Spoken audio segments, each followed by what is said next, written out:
केबे एमिति हेइछे कि गोटे जिनिसर माप फुट आउ इंचरे दिया हेइछि आउ आमको दरकार मीटररे?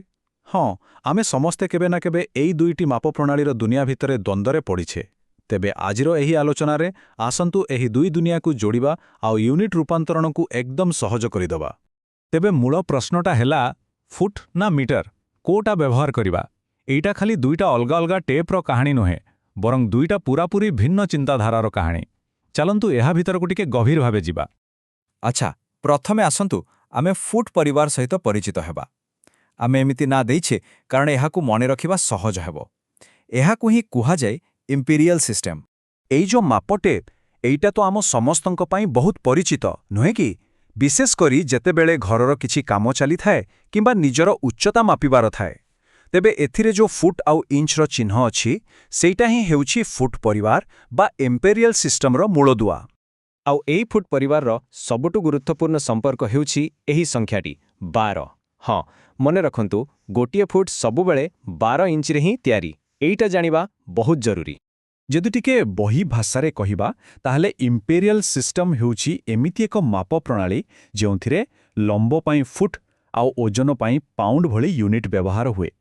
एहार सबुठु बड़ कथा हैला एहार यूनिट गुड़िक 10 गुणितक उपरे आधारित नुहे और सेहिथि पई एहा टिके जटिल मने हुए। ठीक अछि, ए व्यासंतु द्वितीय परिवार अर्थात मीटर परिवार विषय जानिबा। एइटा होछि मेट्रिक सिस्टम आउ सत कहबाकू गले एइटा बहुत सरल आउ जुक्तियुक्त। मेट्रिक सिस्टमर तर्क एकदम सीधा सड़क। एहार मूल यूनिट हैला मीटर। गोटे सेंटीमीटर होउछि मीटरर 100 भागरु भागे आउ गोटे मिलीमीटर होउछि सेंटीमीटर 10 भागरु भागे। सबु किछि 10 उपरे चलीछि। देखले केते सहज। एई देखंतु एटी आहुरी स्पष्ट हो गेला। 1 मीटर माने 100 सेंटीमीटर आउ 1 सेंटीमीटर माने 10 मिलीमीटर। एई जो सरल दशमिक आधारित संपर्क सेइटा ही मेट्रिक सिस्टम को सारा दुनिया रे एते लोकप्रिय करिछि। ओके, तेबे आमे दुईटी जाक परिवार को जानि गले। एबे आसिला आजिरा आलोचनार सबुटो मजादार अंश। एही दुईटी मापर दुनिया भितरे गोटे पोल तयारी करिबा। तबे प्रश्न उठुछि आमे एही दुईटी अलगा अलगा भाषा को अनुवाद करिबा केमिति? माने फुट को मीटर रे किंबा मीटर को फुट रे बदलेबा केमिति?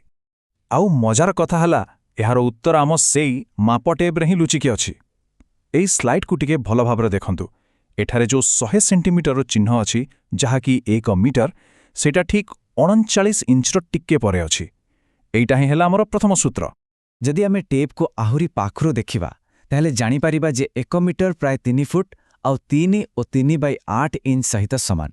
किंतु एही 3/8 इंच हिसाब करिबा टिके कष्ट।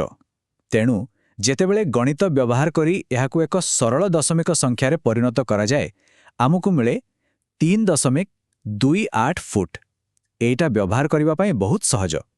तेबे सबुठु गुरुत्वपूर्ण कथा हैला एई संख्याटी 3.28 3.28 या हेउछि सेही जादुकरी संख्या जहा मीटर आउ फुट भितरे संपर्क स्थापन करे। एहाकू भल भाबरे मने रखिबाकू पड़िबो।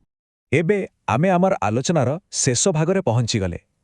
एठारे आमे जानिबा जे एही ज्ञान को आमे प्रकृतरे केमिति कामरे लगेइबा। एहा हेउछि व्यावहारिक रूपांतरणर चाबिकाठी। एही पूरा आलोचनारू जदि केवल गोटिए कथा मने रखिबार अछि ताहले ताहा हेउछि एइटा 1 मीटर प्राय 3.28 फुट सहित समान। बास एतिकी सबुठारू गुरुत्वपूर्ण। किंतु ए सबु जानिबा काहींके दरकार? कारण इंपीरियल सिस्टम मुख्यतः अमेरिका भली किछि देशरे दैनंदिन काम पई व्यवहार हुए। किंतु मेट्रिक सिस्टम विज्ञान डाक्तरी क्षेत्र रे आउ पृथ्वीर अधिकांश देशरे व्यवहार हुए। तेणु गोटे व्यवस्थारू आउ गोटे व्यवस्था को जीवा पई एही रूपांतरण जानिबा निहाती आवश्यक। शेषरे गोटे प्रश्न मनकू आसुछि। आजिकार एही संयुक्त दुनिया रे कोन केबे एमिति हेबो जे केवल गोटे माप प्रणाली संपूर्ण भावे व्यवहार हेबो? कोन लागुछि?